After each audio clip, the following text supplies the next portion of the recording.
Thermals in airsoft as cheating is kind of an overplayed statement. If you took a thermal optic to a typical airsoft day, the benefits wouldn't really be realized as much as you think. However, if it is used in the right way and in the right applications, it can absolutely be a game changer. The philosophy of thermals in airsoft, and particularly Milsim, is something that I really want to dive in today, and this was all sparked by something that was sent to me by Infitac, the airsoft-specific ATP-13 thermal sight. Because as I mentioned, there are very specific use cases for it, and I think this falls into one of them. But maybe not in the way that you think. We're going to be talking all about this thermal, thermals in general, in airsoft, and again, Milsim events, and maybe getting a little bit spicy with opinions. This is the Gear.Locker, let's jump into it. Now, full disclosure, as I mentioned, Infitac did send this to me. This is a sponsored video. However, per the contract that was negotiated with them, they have absolutely zero editorial control over what I say or how I present this product. These are the cold, hard facts and my opinions of it, and nothing more. Now, without a doubt, you may have already seen other videos from other creators on this. In fact, one of my favorites is from Explosive Enterprises. We're going to get into all the specs and details about this towards the end of this video, but I would also recommend checking out that one if you're a big fan of the numbers. Because this channel focuses on military history, military simulation, and not as much the day-to-day weekend blasting at a CQB field, I wanted to talk about where this fits or where it doesn't.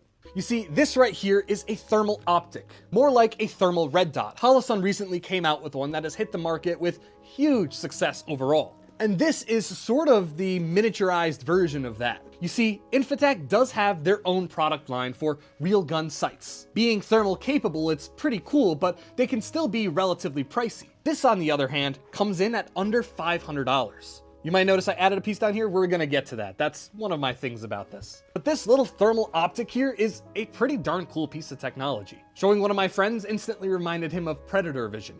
And truthfully, that's something that this does really well. With something this compact, with an RMR footprint, this can mount onto any airsoft rifle or even larger frame pistols pretty easily, and it wouldn't look too out of place. In the box, you do get your Infitac sight, 2 CR2 batteries that are rechargeable and only one needs to go in the sight at a time. You get your charger port for the 2 batteries, which is USB-C. Nice that it is that because that's pretty universal, but they do include a cable as well. It does also include some little star bits to attach the plates and a very thorough manual. That's something that I definitely appreciated about this sight, is that reading through this gets you all the information you could ever know. And of course, we're gonna talk about this towards the end of the video. Stay tuned if you wanna see how you can operate this, but it's pretty straightforward once you kind of get the hang of it. Now, the one thing that it doesn't include that I was somewhat disappointed in was a mounting solution. As I had said, this is a little bit larger than an RMR, and really just the footprint is the RMR size. So it does look a little bit goofy on pistols, and truthfully, I don't have any pistol that can mount an RMR optic, real or airsoft. So if I did want to mount this to a Picatinny rail, I would have to get one of their more expensive mounting solutions. Granted, I'm sure they are fantastic quality, but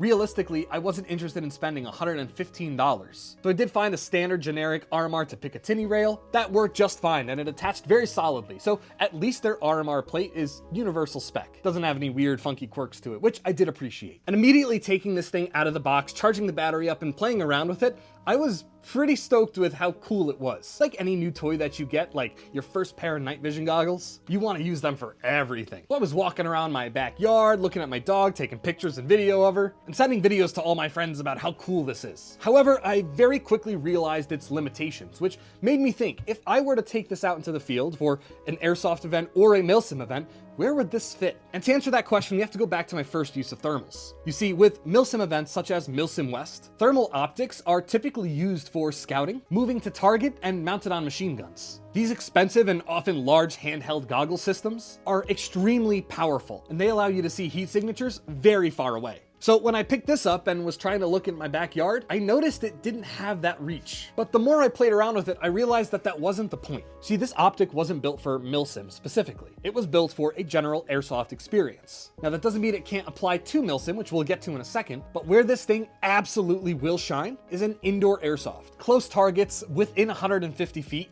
that may be peeking around corners, popping up in windows, or staying tucked away in a dark corner of the field. This allows you to see them very clearly, even in an outdoor setting. For Airsoft, typically you can kind of see where the enemy players are, and this thing isn't sensing heat through thick brush or any kind of visible obstruction. It's not X-ray vision like the movies would imply. But again, for those quick, closer quarter engagements, you may have a positive experience with this optic. Where I could see this in use for Milsim, and where I will be bringing this to military simulation events, is especially urban AOs. As things get a little bit darker, or even in some buildings that don't have any light sources in them, where maintaining light discipline isn't paramount, this can absolutely be valuable. If you've done any kind of mount facility event, you know that the people in the windows can see you, but oftentimes you can't see them. This allows you that opportunity. If you're scouting windows from 100, 200 feet away, you might just be able to pick them up through this and get you a better chance at making it to that objective without having to guess which window you're getting shot from. However, as I had mentioned, light discipline is something to be concerned about. While this has different modes, which we'll get to in a bit, you're still going to be glowing and shining bright in the darkness with a thermal optic like this, in that everybody around you will see the screen shining the light back at you while you're scanning for any heat signatures. So in that sense, it's not necessarily cheating, because you're gonna be at a disadvantage if you use this thing in the pitch black. However, there are absolutely many opportunities to utilize this thing very effectively. So now I think we should take some time and look at how this thing actually functions. Again, I love the Explosive Enterprises video, but let's talk about what it does, how it does it, and if I think it's worth picking up for the price. On the left side of the optic, you'll see three things: your top button, which is your power button, your bottom button, which is your menu, both with arrows for selections, and your battery compartment here. It is waterproof and has this own little kind of flip cover to be able to remove it and put it back on very easily, which I appreciate it. No tools required. On the opposite side of that, you see nothing but a small USB-C port here. This is not to charge the optic or record anything. As much as I wish recording were an option with this, it's a little small for that. But this is to run an external power source. So great for keeping this on the field and in use for longer periods of time. Holding the top button does turn the optic on entirely, and a momentary press of the top button does nothing, but holding it again for a few seconds does turn the optic completely off. On the bottom, a short press does a quick refresh, which you'll find automatically happens when using this optic. You'll notice a slight blip and it takes a second to re-catch up with itself. It does it periodically and nothing that I would say is obnoxious. However, for the bottom button, if you do hold it for a long time, you open up your menu. Here you have different options such as brightness, zeroing the optic, which works like a coordinate grid, information about the optic, a factory reset option, power on and power off settings, as well as a shake awake setting, calibration, whether you want it to be manual or auto, and contrast. All these features can be played around with and adjusted using the two buttons on the side. However, I found using the touchscreen just with my bare hand worked pretty well. With gloves or if it's wet, you're not really gonna have this option, so at least you have the buttons to do that as well. I think the best part about the touchscreen is how intuitive it becomes, because as you swipe up or down, you can change how it's viewed. Like you have white hot or black hot. You can have orange hot, where heat that is emitted is shown in a bright blazing orange. I opted to use this one most often when I was playing around with it and testing it, because it seemed, again, the most natural. If it's bright, it's gonna be hot. You also have a blue cold and sort of green hot. Kind of interesting, it looks like a hot spring. But as you cycle through all of these, you can also change the reticle. You either have a small single dot being 6 MOA, or you have a 6 MOA dot with a 65 MOA circle, or a 6 MOA dot with a 130 MOA circle. However, as you swipe to the opposite direction, you can change the color of this reticle. So depending on the setting that you're on, whether you're viewing red hot or black hot, you can adjust it so you can more easily see that reticle in the optic. And lastly, you have the view. I found that operating this in a 0.5 zoom was the most natural to me. However, they do also have a one-time zoom that you could do by swiping inwards, just like you do it on a phone. I found this to be a little bit too close seeming, even though it is a 1-to-1, allegedly. It does sort of throw off the perspective because you're looking at such a tiny viewfinder window. In the top left, you do have a 1x or 0.5x zoom to tell you which one that you're on. And in the top right, you have a battery level indicator. I've been playing around with this thing for hours on a single charge without any issues. And while the body is plastic, it is relatively shock absorbent. I dropped this from about chest height onto the ground and didn't have any issues with its functionality.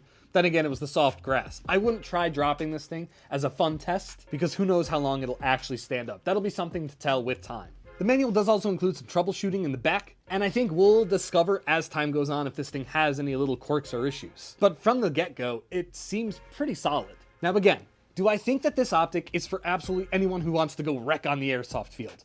No. If you can't identify targets in the bright sun with your own eyes, then maybe you just need to practice a little bit. And buying a $450 optic isn't gonna make you a better airsoft player. But if you would like to use this for urban, CQB, or other target identification, I think this is absolutely a tool you can go for. It's relatively light, it's relatively small, and I think for the functionality that you get out of it, you can absolutely put this thing to good use.